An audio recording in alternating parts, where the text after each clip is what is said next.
My name is Adam McEwen. You might recognize my voice from the tech line. I am coming to you from Richmond, Virginia. This is Tech Time with CVR MLS, the series premiere.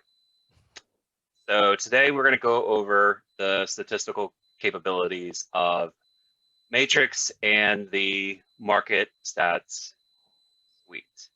I'm going to try to keep this very 101. To be honest, I wasn't a great math student to start with, and suspect maybe a few of us aren't. So hence the name and how I'm going to teach it. But I think knowing the statistics is important. I think understanding these things at a macro level will help you explain them at a micro level. If you see things are trending, I mean, I'm sure everybody's seen a trend of inventory just vanishing.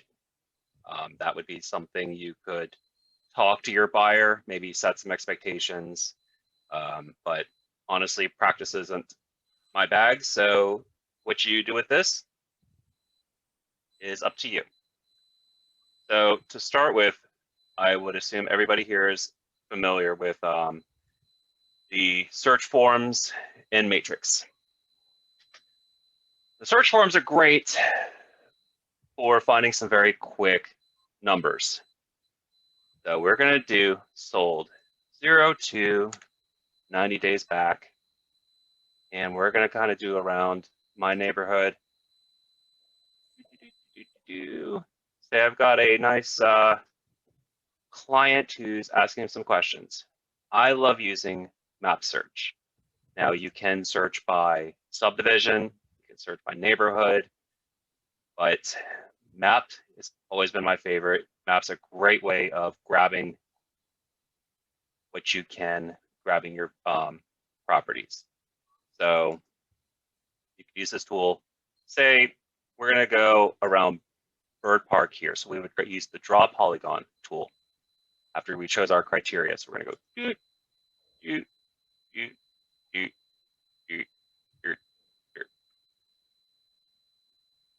We've included the shape, which has 15 properties, as you can see up here. So you check them all. If you go down here to the bottom, you've got the option of tabular stats. So in the last 3 months, you will get some information based on those 15 sales. Obviously, you can go up. It could be thousands. It could be 3.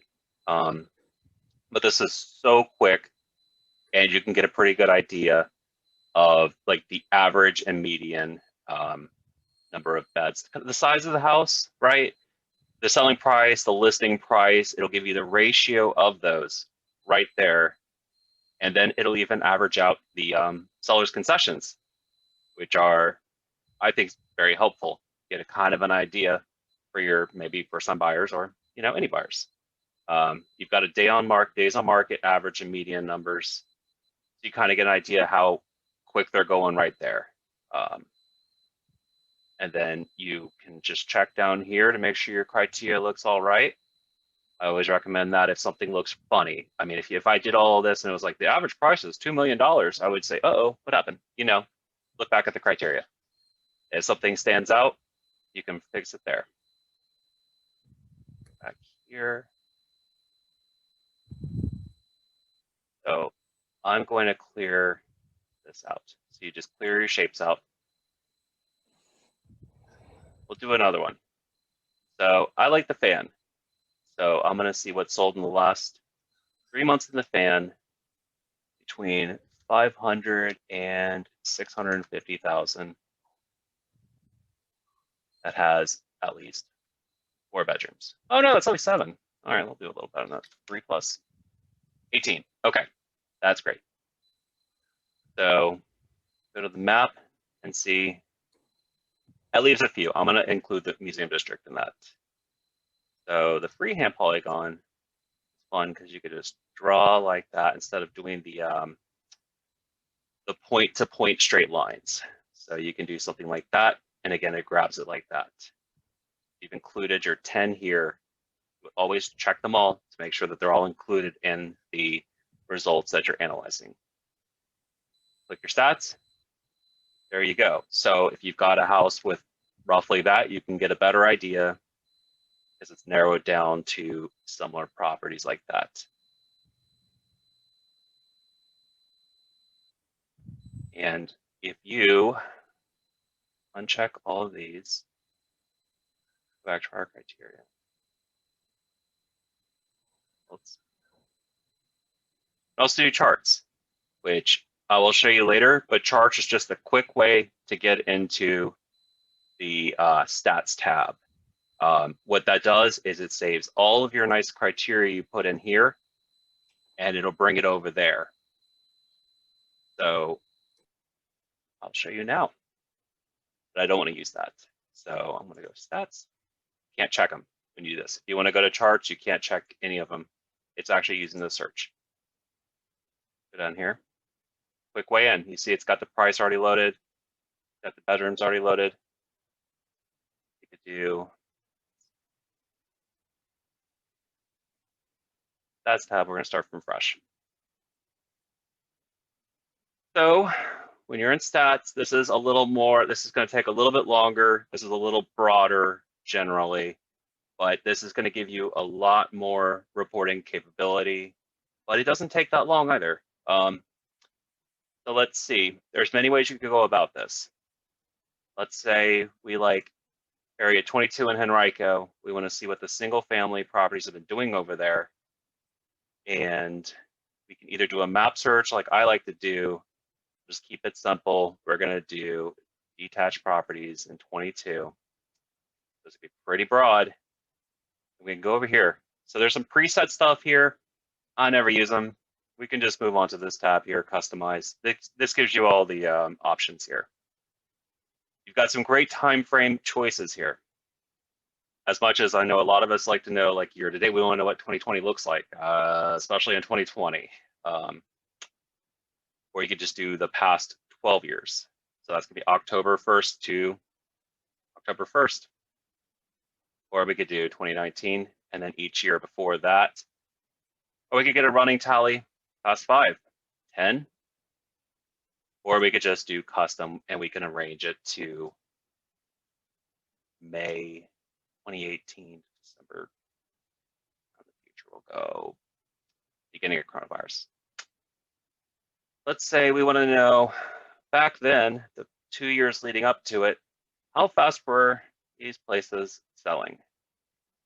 So we're going to do days on market median. I promise no math, but here's the one thing I think is important to know. Averages is what you think it is. It is the number divided by the number of places. So a million divided by 3 houses is 333. It's the average. The median, on the other hand, means half of the houses are higher than, half of the houses are lower than. So if the median is $300,000, that means half of them are below 300,000, half of them are above. Median will make it so it excludes any kind of crazy outlier. If just Jeff Bezos comes to Richmond and buys a $3 million mansion just because he wants to go kayak on the James, that's only going to count as one house that's higher than the 300,000. It's not going to completely take the average out of whack. So that's the only one you need to know. I like median just for that. And you can group it here. We're going to use month. And we've got all of this, and we're going to generate our report. It starts off as a graphical bar chart, which, you know, you can print these things. If you like this as it is, it's simple, straightforward. You've got this here. And then, let's see. Oh, it was slow in January. Okay. And then you can see, you know, there's trends, you know, seasonal trends. And then if you want, you get this as a number breakdown, or you can export it as a CSV and do the charting in Excel. I do use that a good bit myself for my own reporting. So I kind of want to teach y'all, does somebody want to give me like a question that a client would ask about the market? Like just unmute yourself, ask it, and I will try to find it on here and how to do it. anybody, you're welcome to anything. You know, what's the average in Chesterfield, whatever.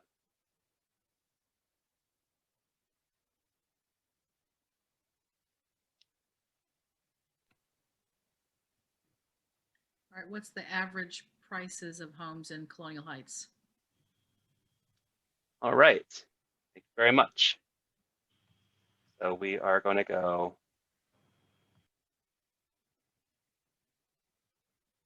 past 12 months, average number. And do sales price. Do sales price. Yes, that sounds great. And then we're going to do by primary year, so we don't have quite as many different. So we will take that out. Colonial Heights is a single area number, so we can just use the county.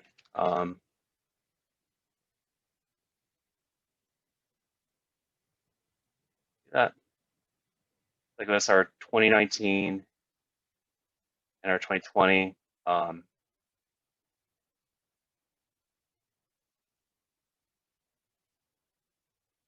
we go. So our 2019, our 2020, so you can see the data here.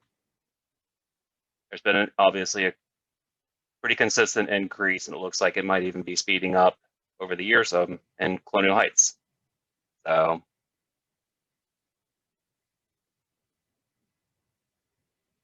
you would just save it here. Heights, price. Save that criteria with a preset. There you go. Keep it there. So, you know, next year or in a month or whenever you want to run it again, it'll be available and it'll be quick.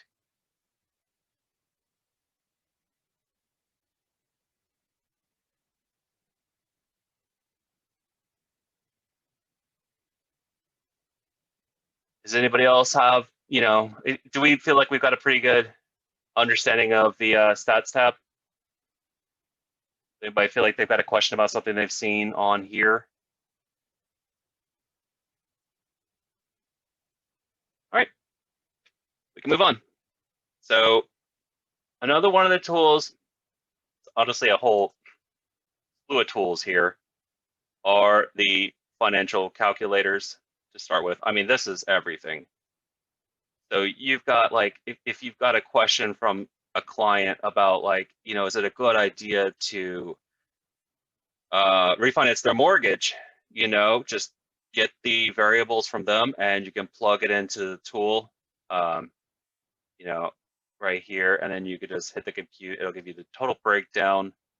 I mean, and these, you can see there's a ton here. I just recommend going through, seeing if any of them appeal to you. I mean, there's some out there ones too, like how much car can I afford? I don't know if you're answering that for your clients, but it's there. So there's investment and retirement ones too.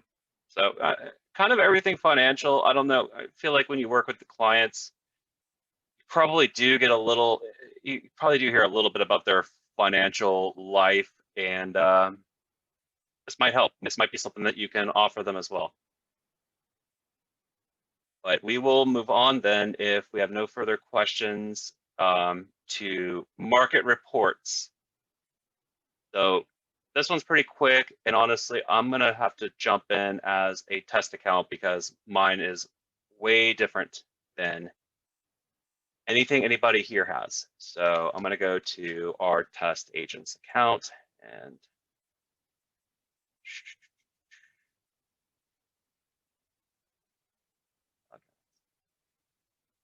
generally you've got 3 options for your production report and your agent production report.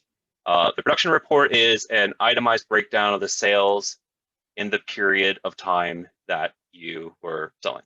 Our test agent hasn't been doing very well, so no sales for this guy. So we are just going to back out of that one because you're going to see it again in agent production report. This is more inclusive. The production report will have the itemized sales figures along with statistics and a summary of your inventory. So at this time, I would love to show you this in a real agent's, but I would rather not go into a real agent's account to do that. So I'm really sorry you can't see a real one, but if you look in there on your own, you're making more sales than me and Test Agent One combined. So we are going to back out of there, but you can just adjust this to whatever range of time. I feel like most people generally do year to date, but your options are out there. All right, so before we move on to the market view and InfoSpark's suite, does anybody have any questions about the capabilities inside of Matrix? Hey, Adam, this is Megan. Can we go over where the seller net proceed sheet is now, just so that they know where it is and where it gets saved to? Yes, absolutely. Love to. So we've been getting that question a good bit since it is no longer in Instanet. So you can find that right here under Finance. Get in here. You fill everything in, so a pretty pricey place. And then you can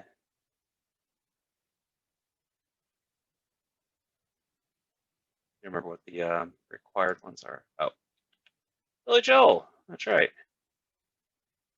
So now we've got one for our client. You fill this all out like you normally would, and then go down here and you can save it. After you've saved it, you can retrieve it. So I would go to my contacts, over here to Billy Joel, click on Billy, and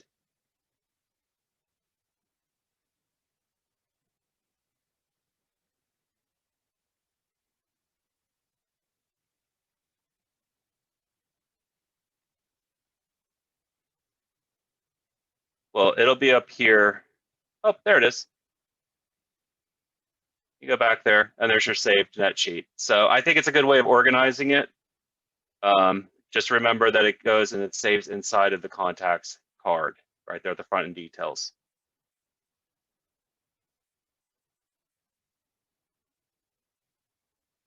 All right. And did we get any questions in the chat, Megan?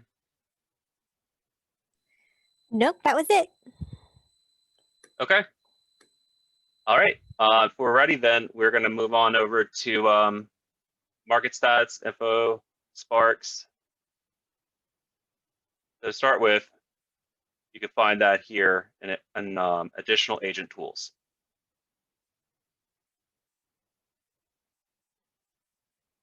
This is great.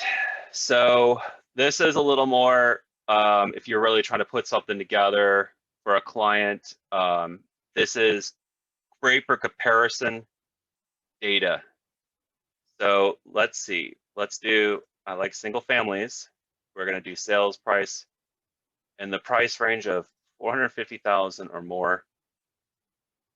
You can adjust all of these variables here. So, you know, we're gonna do all the older than 1989 houses that sold for, that were over 450,000. And you start to narrow this down. The more you narrow it down, obviously, the more erratic this is going to start to look because you're working with less properties. So let's say I want to add an area to Chesterfield. And now we're comparing the entire MLS in our blue that we had before against just those variables inside of Chesterfield. So Chesterfield seems to be consistently a little bit higher than the average of the entire MLS. We'll add another area. Let's add we'll add Goochland. Let's get Goochland in the mix. All right, now you can see Goochland, not so many houses. It's a little more rural than Chesterfield is. Well, I don't know. There's parts of Chesterfield that are, you know, very wooded and not dense, but you see it's a lot more erratic behaving because you're working with less houses. But it seems like on average, the ones in these categories go for higher in Goochland. And you can get the actual figure here. Now we can change our timeline. Let's say we really want to know the history of this. We've got a client that loves us. So you can stretch that out very quickly, and it's instantly turned this from January 1. I mean, this was 2 years after the crash. Like this is a long period of time, right? So we can really see what's been happening on a long-term basis. And we can even change that to roll the data so it's a little smoother, a little easier to read. That looks a little less crazy. You can do that up to 12, which is going to make it as smooth as this data is possibly going to get. You can change it from a line to a bar if that's your preference, if that's the best way to display that information, or instantly bring it back to line. So Adam, can you do a subdivision, or you just have to do like these geographic areas? There might be subdivision. Let me see. Megan, is there a subdivision? I can't remember now. So it's Yeah, under there's subdivision. areas. Yes, absolutely. And then if you don't find the subdivision that you like, or if you want to do like more of a custom neighborhood, like in the fan, for example, you can actually create your own custom area. So like if I within want to do the Market State. Highlands, I could do something like that. Absolutely. Does that look like it? There you go. Yeah, probably so. We got the Highlands there too. So the areas I'll show you that now. The areas are either zip codes, MLS areas. You can do the school districts, offices, firms. You got your subdivisions there. The PO, which you probably are aware, but that's more like how we define towns within the county and the county. So you can also do Richmond Metro, which Richmond Metro is Hanover, Henrico, Richmond, and Chesterfield. And you can also do Tri-Cities, Petersburg, Hopewell, Cumberland Heights. I think you can get 4 at the time. So it's really good for comparison data. And because everything is so fluid, you can just ask yourself a question and find it like, oh, I only want to look at little 2-bedroom houses, you know? And then we could clear that off of the chart. We'll clear that off of the chart. We can just bring it right back. You could share that if you're you can share it as a live thing, which will update with the latest data, or you can just as they see it right now. It could be as a PDF. You can post on social media, send an email. If you've got a website that you have a little more and you can, customize it and you want to get something like this in there, you can do this. And then if you just want to grab that raw data and continue to analyze through Excel, you would work with the CSV. So go to the social media, share. There you go. There's the URL you're going to share away with.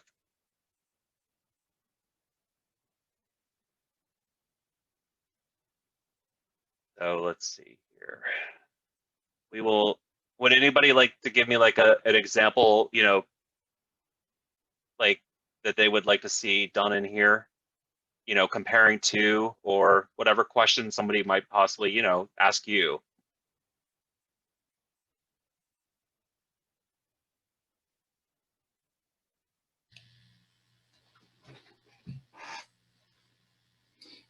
Hey, Adam, Steve.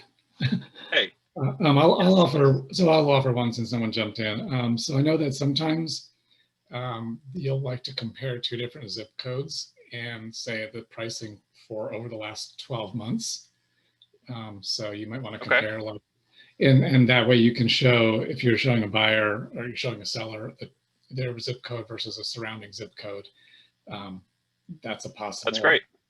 And then you can show them how to narrow the range down to last year or the last rolling 12 months. Yeah. Absolutely. So there's 2 zip codes that I I know off the top of my head, 230-220 and 23221. One is the fan, the other one is the museum district, and it falls right down the boulevard, the Arthur Ashe Boulevard. So we're going to compare the two sides. I'll select a zip code or just search 23220. That'll be my first line. And then I will add my area for comparison, 23221. Wait a second. So we're doing, you want single family and condo townhouse involved because they're both kind of in Yeah, those pretty extensively. Yeah, I would say to do that. Excellent. So we're going to go back 1 year, and then we're going to take this to a rolling 12 months. And that took what, I mean, 20 seconds, you know, I mean, that's, you can't do that fast in Matrix. I couldn't do that fast in Excel. So this is a great, like, if you're just wondering about something, or if you get a quick question from your client and you've got a tablet on you, or, you know, you're at your desk, I would totally recommend using this, and you could just share it right with them. And again, with the the capabilities of printing out and putting on your website, you may even have some long-term things, especially with the live data. It might be enough to bring people back that are interested in housing markets. Let's see. Adam, where do you go to access this? Yeah, absolutely. So you're going to go on the dashboard. It's under the Matrix one right here. It's the first one, additional agent tools. Okay. That you click that, it'll bring you here, and it'll default to the entire MLS as the first line. You can change that. Thank you. So, yep, absolutely. Then we can go to Market View.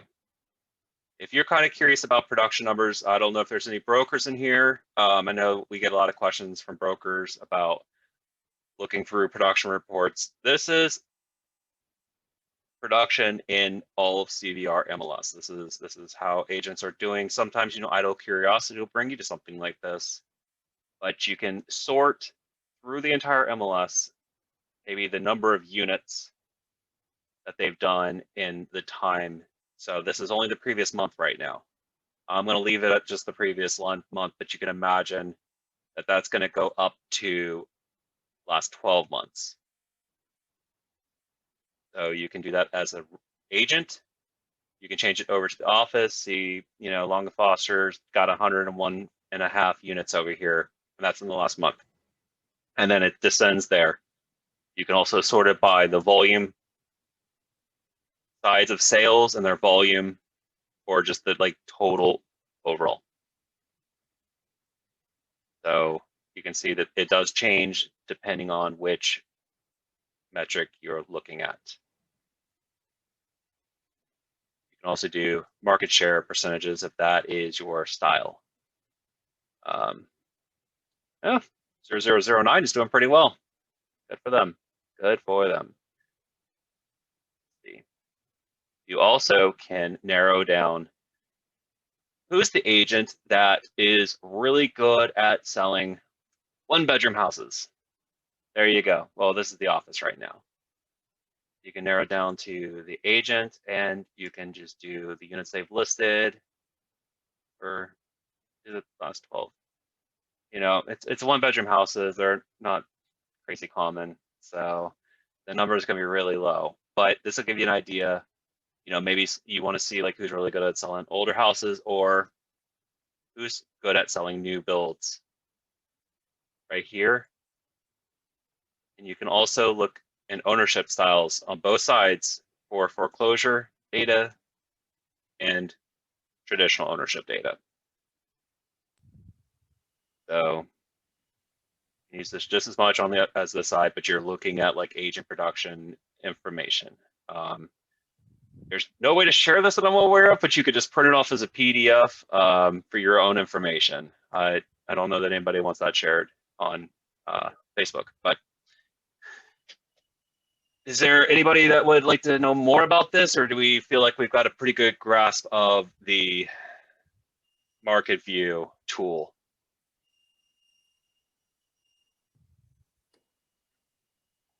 All right. So if you have no questions about that, then we can just move on. So Market View comes in a suite of tools by the Showing Time company, the same Showing Time that you use for your showings, to schedule your showings. They also offer these handy dandy reports. If you want to just print something off to toss in to show a client that's really quick, it'll make you look very knowledgeable, I promise. You could literally just click that for Richmond Metro, or if your client is a Chesterfield client and they only want to know Chesterfield data,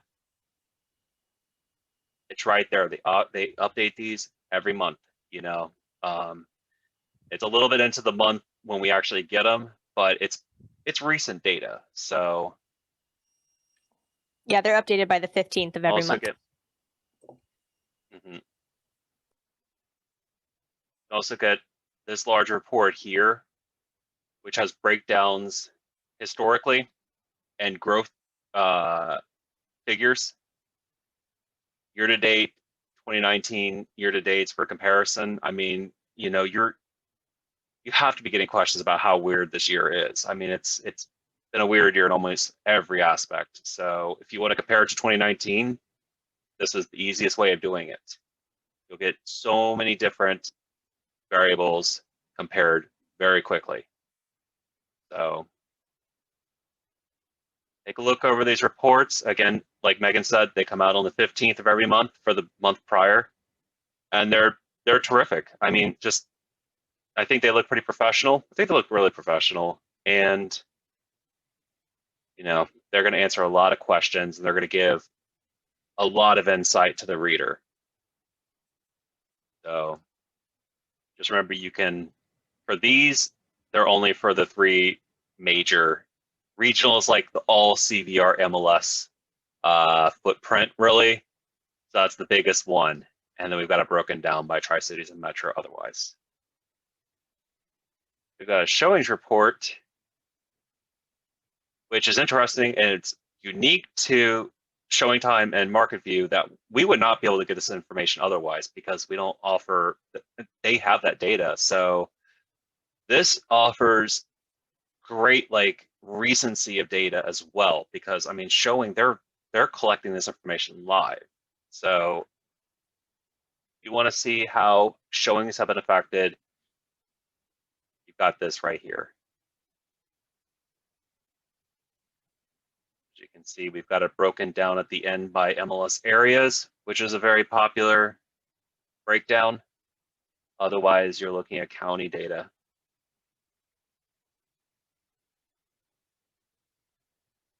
We offer quarterly reports, again, for the 3 major regions. So I'll go entire MLS. And we don't want to be here all day, but this is much like the monthly indicator. This is a lot of data done 4 times a year. You see these are really well visualized charts. It's very clean, very organized data, very readable, and very at a glance. So you really don't, you can kind of look at this quickly and you can understand the trend. I mean, look at this inventory. You know, I know you know it, but I mean, when you see it like this from 08 to 2020, there are numbers backing up your suspicions. So these reports are great. And we get the big annual report. This is all 2019. So much like the others, you would really want to just go through here and see, you know, 2019 at a glance. Again, just tremendous looking charts, very readable, very professional.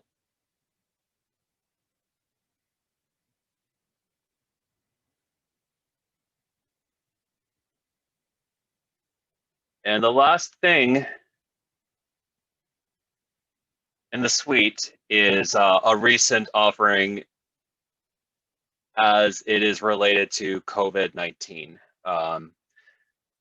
This one is as recent and as granular as you can get. It's the third one in additional agent tools, daily, weekly showing data. If you're afraid you think that showing are slowing down, you can confirm your suspicions, or you might realize that they're not. But you can go to this one, and this is the whole page right here. It's this one chart. I think it's great because you're getting daily numbers here, comparing 2019 to 2020 rolling week averages. So, I mean, you can see 2020 has been pretty suppressed.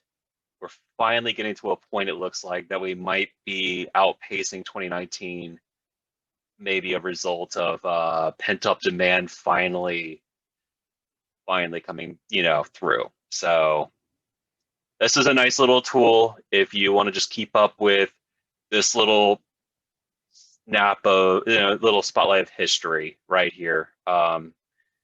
And hopefully that orange one starts to go up.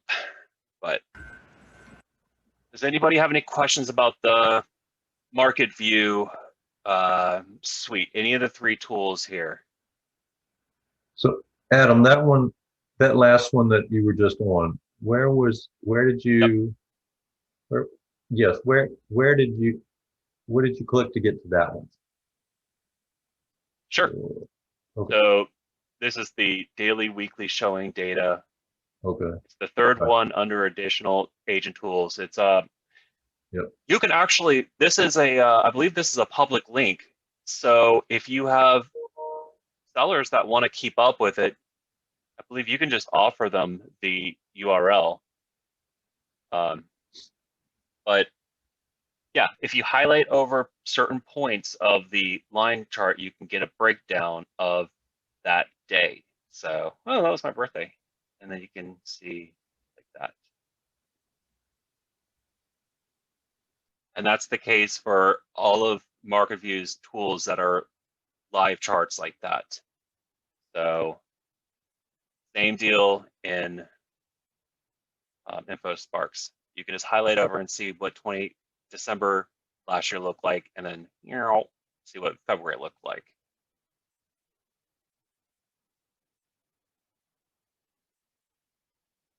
And does anybody do any kind of reporting in Excel? If anybody does a lot of reporting in Excel, let me know now, because I can show you how to do exports in Matrix. But if you don't, then you don't need to know this.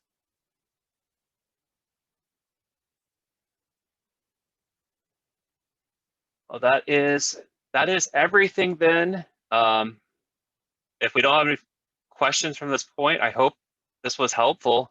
I always hope it's at least somewhat useful use of your time. Go play with those tools. They're fantastic, and maybe one day you'll have a client that you'll be able to answer like that.